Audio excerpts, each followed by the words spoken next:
sirullah, katullah, sifatullah, wujudullah, af'alullah. La haula wa la quwata illa billah. Siapa gue?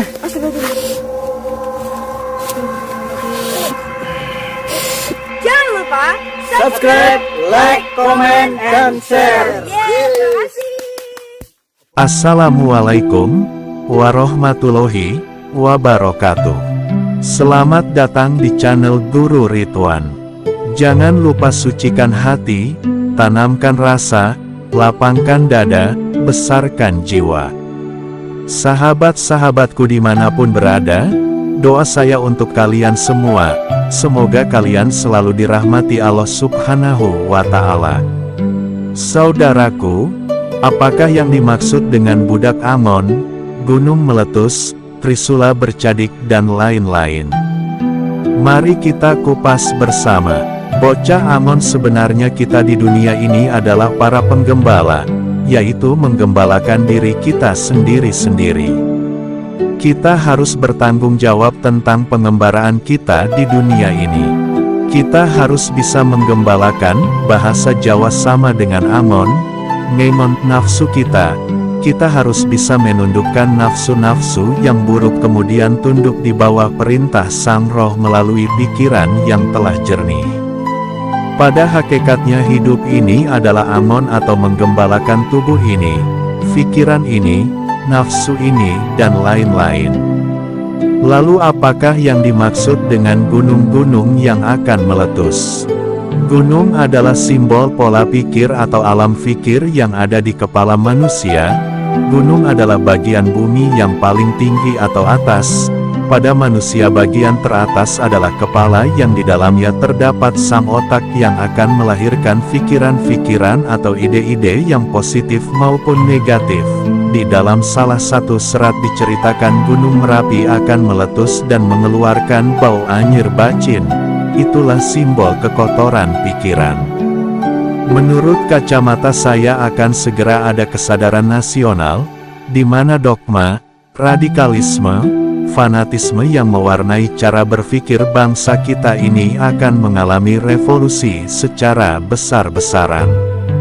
Tanda-tanda itu akan ditandai dengan sengkalan, korining langit binuka ing netra, tahun ini menandai proses bergantinya tatanan zaman anyar. Lalu apakah kesadaran secara global itu tanda-tandanya sudah mulai kelihatan? Beberapa tahun yang lalu ada tim sempat survei ke desa-desa dan kota-kota. Ternyata sekarang orang-orang mulai tidak nyaman mengikuti ajaran agama yang bersifat dogmatis. Mereka mulai mempelajari dan berusaha memperdalam dunia tasawuf, sufi, kebatinan, kejawen dan ajaran-ajaran yang lebih banyak menuntut laku atau tarekat dan mengedepankan perbaikan akhlak atau keluhuran budi. Kemarin pada malam minggu, saya kedatangan tamu yang berjumlah 6 orang. Mereka ini terdiri dari para preman yang terbiasa hidup di dunia kekerasan. Mereka adalah orang yang akrab dengan ilmu kanuragan dan kedikjayaan. Bahkan salah satu di antara mereka mendemokan kesaktiannya di depan saya. Tangannya sengaja dibakar namun tidak apa-apa. Lalu apakah kepentingannya mereka menemui saya? Mereka bercerita sudah bosan hidup yang tak tentu arah. Mereka ingin membuang ilmu-ilmu kesaktiannya dan ingin belajar hidup menjadi manusia yang lebih berguna. Mungkin ini salah contoh kesadaran-kesadaran yang mulai tumbuh walaupun masih dalam skala kecil. Yang jelas kesadaran di masyarakat itu tanda-tandanya sudah mulai kelihatan adanya. Lalu siapakah yang disebut dalam ramalan Sabdo Palon akan dijadikan makananan jin setan rekasaan? Tentu saja mereka-mereka yang dalam hidupnya hanya mementingkan hawa nafsunya. Mereka akan termakan oleh setan yang ada di dalam dirinya sendiri. Karena menjelang kemunculan Sang Satrio Piningit alam akan berproses secara hebat. Untuk menuju zaman mulia alam akan mengeluarkan dan menyingkirkan kekotorannya. Jadi jelas siapapun manusia yang tidak mau menyandarkan hidupnya kepada Sang Halik akan tergerus oleh zaman. Mereka akan tersingkir baik secara fisik maupun fahamnya.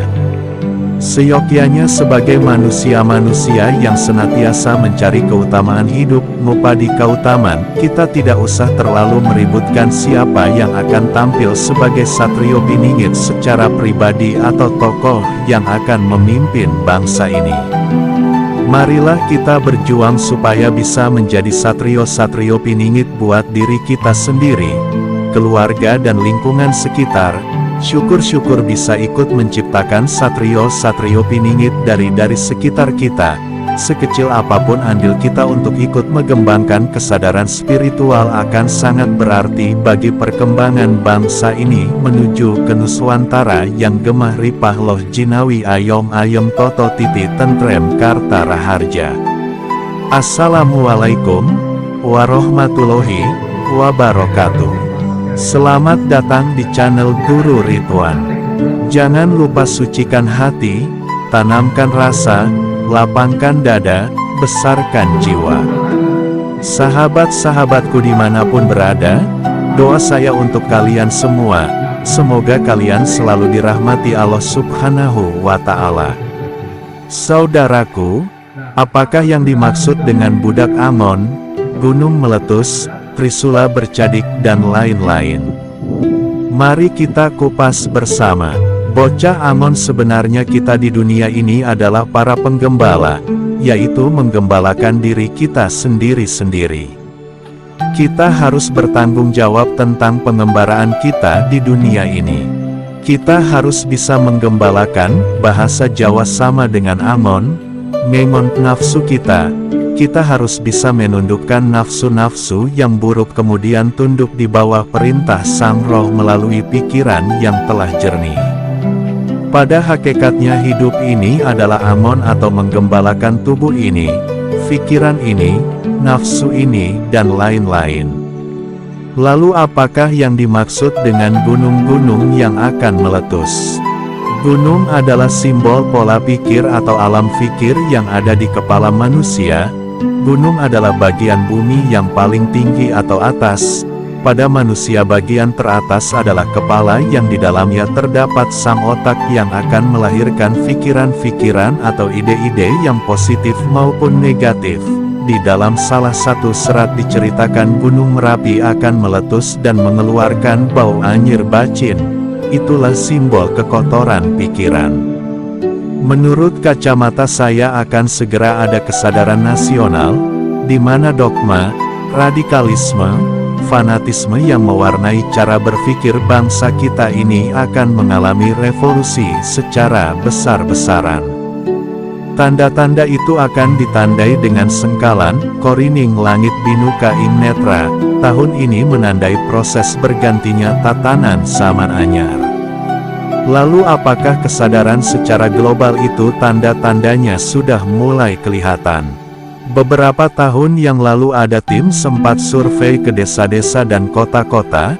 Ternyata sekarang orang-orang mulai tidak nyaman mengikuti ajaran agama yang bersifat dogmatis.